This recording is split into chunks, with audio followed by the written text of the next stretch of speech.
नमस्कार दोस्तों, मैं हूं वंदना भारती और आप देख रहे हैं कमोडिटी इनसाइट्स। आज जब शुरुआत हो रही है तो एक बार फिर से जरूरत है हमें गोल्ड सिल्वर रेशियो को फिर से देखने की, क्योंकि यहाँ पे काफी ज्यादा जो बदलाव है वो हमें देखने को मिला है।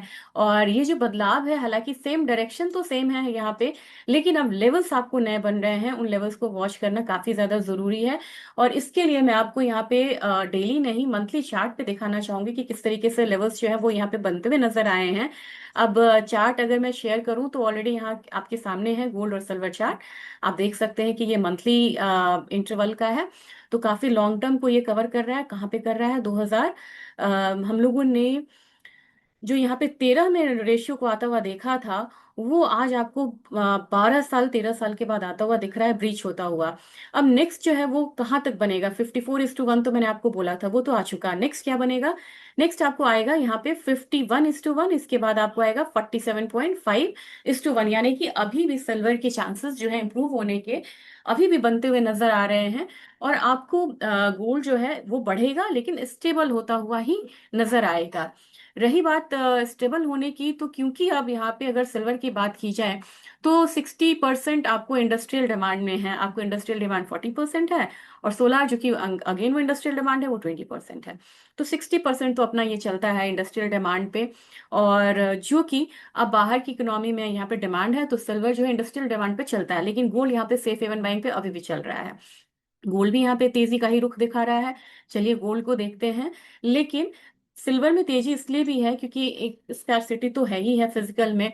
अब यहाँ पे नई खबर ये है कि चाइना में जितने लोगों ने मतलब यहाँ पे फिजिकल डिलीवरी की डिमांड करी थी, मान लीजिए कि 40 लोगों ने करी, तो सिर्फ एक को यहाँ पे डिलीवरी मिली। यानी कि वहां से भी अब ये न्यूज आ रही है कि डिलीवरी वो बहुत ज्यादा नहीं दे सकते हैं। डिलीवरी देने में अब एक्सचेंजेस जो है वो मतलब सक्षम नहीं है, क्योंकि उनके पास बहुत सारा अवेलेबल है ही नहीं।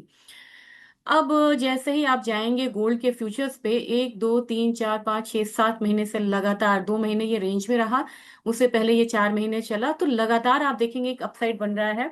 और ये मंथली चार्ट है, इसको मैं डेली पे करती हूँ, तो इसमें आपको अपसाइड अभी भी दिखिएगा। आज के दिन हल्का रिएक्शन ये आना बनता था, और ये इसलिए भी बनता था क्योंकि यहाँ पे मार्जिन पड़े हैं। लेकिन मार्जिन 3 4 बार कॉमिक्स में बढ़ चुके हैं, और कहीं भी बहुत ज्यादा मूवमेंट हम लोगों ने डाउन साइड का आता देखा नहीं। तो अब आपको जो करेक्शन मिलेगा, करेक्शन कहाँ तक मिलेगा? 45:30 या 45:40, वो एक नया रेंज बन सकता है आपको एक्यूमुलेट करने का। हमारी जो मार्केट है वो भी वहां पे बहुत ज्यादा रिएक्शन नहीं दिखा रही है। आज के दिन बहुत ज्यादा करेक्शन नहीं आया। यहाँ पे एक्सपेक्टेशन कहाँ पे हो सकती है? तो यहाँ पे आपको हो सकती है 1,40,000 के करीब अगर मार्केट आती है, तो फिर से एक्यूमुलेट करता हुआ नजर आएगा बाजार। रही बात सिल्वर की, तो सिल्वर में आप देखेंगे 0.5% की ही गिरावट है। और ये गिरावट थोड़ी गहरी होती है तो आपको $82 तक इनफैक्ट आ सकता है। हमारा मार्केट इसको कहीं ना कहीं दिखाएगा कल के लो के करीब, जो कि 261 का 262 के करीब आप मान सकते हैं। लेकिन यहाँ पे भी आपको बाइंग बहुत दिनों तक मतलब थमेगी नहीं, बाइंग फिर से आएगी करेक्शन पे, क्योंकि माहौल इस तरीके का है। और इस तरीके से जो फिजिकल का डिमांड है वो इससे बहुत नीचे नहीं आने देगा। अब ऑयल की बात करते हैं। ऑयल ने आपको एक रेजिस्टेंस दिखाना शुरू किया है, लेकिन फिर भी एक बारी 60 60.5 $61 तक ऑयल आता हुआ दिख सकता है। और हमारी जो मार्केट है वो ऑयल में, मैंने 5450 आपसे कहा था, 5411 आ चुका है। और ये लेवल को आप ध्यान में रखिएगा बिल्कुल।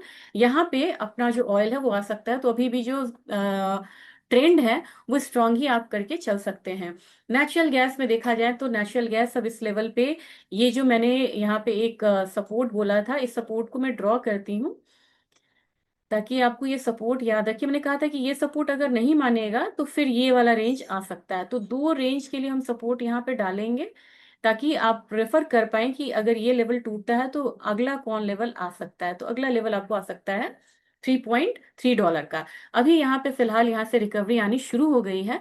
तो रिकवरी आएगी तो ये कहाँ तक जा सकती है? तो ये 3.7 3.5 से ऊपर आप नहीं मान के चलिए, वहीं पे ये रुक सकती है। जबकि हमारे बाजार में देखा जाए तो हमारा बाजार जो है 312 के करीब आता हुआ फिलहाल आपको नजर आ सकता है। बेस मेटल काउंटर आज मतलब कि सीपीआई का डेटा है, रिटेल सेल्स का डेटा है, इस पर रिएक्ट करता हुआ नजर आएगा। आज हल्के करेक्शन के साथ यहाँ पे जिंक जो है वो 309 के करीब यहाँ पे नीचे की तरफ सपोर्ट ले सकता है। जबकि लेड की बात की जाए, लेड अब एक दायरे में ही कारोबार कर रहा है, तो 190 के करीब आप यहाँ पे आता हुआ इसको मान सकते हैं। जबकि एल्यूमिनियम की बात की जाए, एल्यूमिनियम में भी बेस मेटल काउंटर में एक रिएक्शन आ रहा है, और वो मार्जिन का भी रिएक्शन आ सकता है, क्योंकि बाकी कमोडिटीज पे भी उसका जो एक इम्पैक्ट आता हुआ दिखता है। तो 310 के करीब आपको एक एल्यूमिनियम आती हुई दिखेगी ये कमोडिटी, और इम्पैक्ट हर जगह है।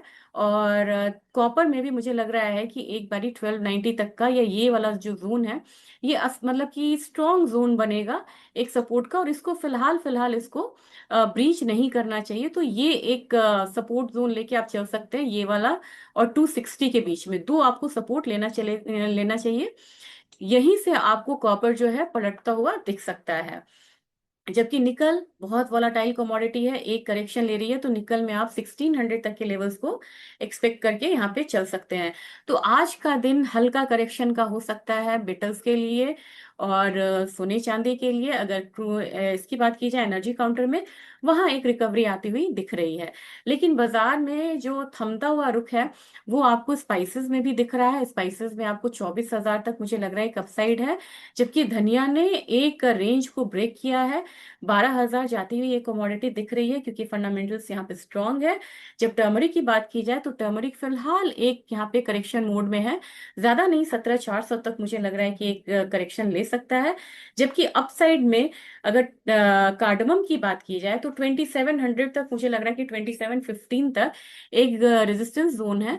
इसको ब्रीच करने के बाद मुझे लग रहा है कि प्राइसेस थोड़ा सा यहाँ पे अपसाइड जाता है, तो 2782 तक का एक मूव दिखाता हुआ नजर आएगा। जबकि ग्वारगम की बात की जाए तो ग्वारगम में आप देखेंगे कि आज मार्केट कल की गिरावट के बाद संभलती हुई नजर आ रही है। 11,000 आप लेके चलिए ग्वारगम का। ग्वार सीड की बात की जाए तो 5837 तक हम मान के चल सकते हैं ग्वार सीड के बारे में। जबकि कल मैंने कहा था कि ये लेवल्स अब यहाँ पे प्रॉफिट बुकिंग का हो सकता है, क्योंकि मार्केट में बड़ी मूव आई है। 3400 लगभग लगा करके आज यहाँ पे करेक्शन का मोड है, तो मुझे 3300 तक आता हुआ दिखाई देता है कोकुड। जबकि कैस्टर में अभी आपको बहुत ज्यादा राहत नहीं है।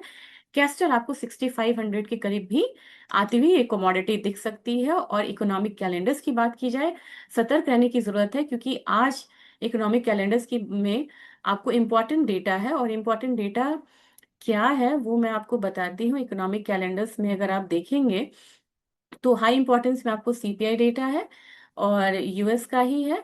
इसके बाद अगर देखेंगे तो home sales data, home sales कमजोर होता हुआ नजर आएगा। और फिर आपको 30 ईयर बॉन्ड ऑप्शंस हैं। तो ये डेटा है, अभी आपको मार्केट जो है स्टेबल नहीं रहेगी, थोड़ी सी वॉलाटाइल रहेगी। और जो लोग सेलिंग में हैं उनसे ये रिक्वेस्ट है कि सेलिंग को आप होल्ड ना करें, ये ज्यादा मतलब बढ़िया है, क्योंकि जितने बार भी मार्जिन बढ़े हैं उतनी बार मतलब सेलिंग पर से एक जबरदस्त बाइंग रिटर्न आई है। Thank you.